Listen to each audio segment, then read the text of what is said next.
Hey guys, welcome back.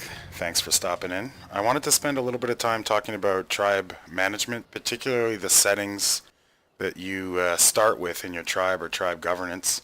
Obviously, there's plenty of videos out there explaining how the what each setting means. I'm not going to spend a lot of time on that. I want to spend a little bit more time on the results of those settings, how they've affected me, and some of the ups and downs I've had by not choosing the right ones to start with. And tribe governance is a big part of that. But I'll explain a little bit about what settings I've used and what settings have really caused me some troubles. If you enjoy the video, please feel free to like, subscribe, and there's a whole lot of links in there to play on our servers. So getting started, we do have about 34 people in our tribe. Um, Only the top four I know. All these people I've met in various ways through recruiting. And what happens is you can get insiders, you can get all these kind of issues that can really screw you up. So there's a few things you can do from the early days to help that become, or to help mitigate some of those issues. First thing we've done is created some tribe groups. So when someone joins, they're automatically a foot soldier. Everything they can access is a rank 1. Everything they build is a rank 1. If it seems like they're the type of person that shows courtesy, in our case you're not allowed to ride other people's dinos. If we notice that they're not riding other people's dinos, they're being courteous, we'll bump them up to Baron. And this will make it so that they're all in the rank 3 and their buildings are rank 3, etc. And it just continues. Sovereigns are generally the tribe admins. So it's a good idea to set up these, name them what you want. I tried to pick names that were sort of passive and didn't say I'm the boss of you. That's not what we use the ranking system for, but I would understand, of course, in maybe RPG servers or other servers you would use it in that case. So I like to get this set up correctly. Foot soldiers, of course, the least amount of responsibility. Duke right there in the middle. Like Duke can invite people and boost people up and down and so on. So that's quite self-explanatory if you just read them. I recommend using them. You can create maybe even more than 5. I've never needed more. The tribe governance, though, is where we really get into the nitty-gritty, where you can end up with some issues there. So let's take a real quick look at that. So here there's a lot of variety on what you can do. Some things cause you headaches, and some things don't. So starting with our personally owned tribe ridden. Of course, for the safety of a big tribe, personally owned and personally ridden is probably the best way to go. It causes some problems. You'd be surprised though.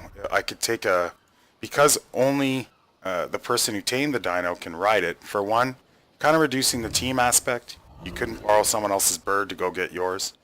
But the other issue is parking the dino. If I'm kind of mad at another tribe mate that I don't know that well, I can be a knob and go park my dino right in front of his doorway. Obviously, he could remove a wall to get out.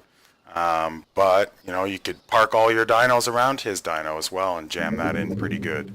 It also makes it a bit of a nightmare because the tribe admin will have to go move dinos around and keep things organized. So what we do is we use personally owned. That way the name of the person that tamed it is on the dino. Now, sadly, if some other tribe mate runs by right when it finishes taming, that could get messed up, but we could always unclaim and reclaim that under the correct name. So that gives me an idea on who owns that dino and who tamed it. And even if someone changes the name of the dino, they can't change the person that tamed it. So we would know if someone, of course, went up and changed the name. Tribe taming, of course, we want to be able to work together. So definitely like to keep that where it is. And you're not getting a major conflict, whichever you choose here. It's not going to cause you a lot of problems. This is a big one on the structure ownership. For one thing, we don't want to have necessarily admin demolish, because every time someone places a piece incorrectly, you're the only one that can remove it, and that's a management nightmare. Tribe owned, there's a lot of reasons why that's really good, and a few reasons why it really messes me up. So the first reason why it's good, of course, if anybody builds near your base and then decides to quit and leave the tribe, that item they've built will not restrict you from building more. In my case, we live in a district here, and if someone leaves the tribe, their building will show yellow instead of green. And then I can go ahead and remove that very quickly as an admin. But if it was all green, if it was tribe owned, it wouldn't say personal owner Baldwin right there. And when they leave, it would stay green. The reason I prefer personally owned is partially recruitment. You get a little bit of an easier time getting people into your tribe when it's personally owned, because they know if they leave, they can keep their items. And that's a big selling feature. In my particular case, a lot of tribe mates meet up here and then sort of go start their own thing. So I like them to be able to personally own it. The other advantage is, as I fly around the map, if I've got a player in my tribe who's leaving messes everywhere, leaving spike walls everywhere, pillar spamming, all these little things that someone could do to be annoying on a PvE or a PvP server, the personally owned tells me who placed it there. Right now I have a particular tribe member who's a great guy. He's building lots of cool stuff. He's very active, but he's leaving a lot of messes on the map, and I would not know that was his unless it was personally owned. It'll just show up as the tribe name on it. So I like personally owned, tribe snap, admin demolished. What that means is a player cannot go up to another player's structure and demolish it. Okay? It doesn't mean I have to go demolish it. It's just they can't remove other people's items. So of course, minor issue get there, someone builds a bunch of walls around a guy. But of course there's a kill himself option, or a, hey, can you come fly me out of here and whatnot. There's other ways. But this I find helps keep things not only easier to recruit. People spend 3-4 weeks building, and then they really don't like the tribe anymore. They don't like the tribe admin. Well, they know as they're going through that process that they're not going to be wasting their time. And then, of course, just to recap, that yellow advantage of and the name advantage of knowing who put what. Personal locks and pins is a big one. With this setting, when someone places a storage container, fridge, preserver, anything like that, it's automatically locked to their name. They don't have to put a pin code or a lock on it, and that, of course, makes things a lot easier. If you're using S Plus, though, make sure you check out my S Plus video, because it has some effect on that.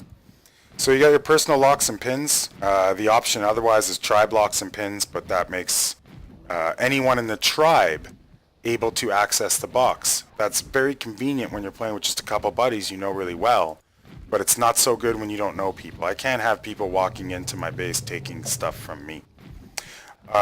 So that's the reason for that, and I don't see any better way to do that in a big tribe or a tribe with people you don't know. Many of these settings won't change retroactively. Be advised, if I switch this from personally to tribe owned, it's not going to all of a sudden make everything owned by the tribe.